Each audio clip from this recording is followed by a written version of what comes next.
গরম হ্যাঁ ভাত। ভাত সব ছিটিয়ে ফেলছে গো, দেখো কি অবস্থা। চুপ। তো দেখে নাও কি কি আছে, এই দেখো গরম গরম ধোয়া ওঠা ভাত, আর তার সাথে হচ্ছে এটা হচ্ছে মুসুরির ডাল। কি কি আছে বলতো? ফুলকপি। ডাল তোমার যে পালো হয়ে গেছে। আরে ঘন ডাল আর করা। ডাল নাই, কি ঘন, অবস্থা। ঘন, এত ঘন। ঘন করতে হবে? হ্যাঁ, ফুলকপি আর টমেটো আর গাজর দিয়ে, আর এই যে মাছ ভাজা, গরম ও গরম মাছ হো হো ভাজা, হো। পেঁপে সেদ্ধ।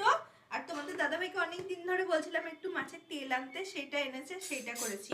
আচ্ছা। পেঁয়াজ আর রসুন দিয়ে লঙ্কা দিয়ে ভাজা। আর দারুণ এই লাগে। দেখো, এইটা একটা জিনিস, এটা দিয়ে রাতের বেলা একটা জিনিস হবে, এখন খাওয়ার নয় কিন্তু এটা। এটা কি, এটা বলে দাও, এটা কি? এটা বলবো না, এখন রাতেই না না, এটা বলবো।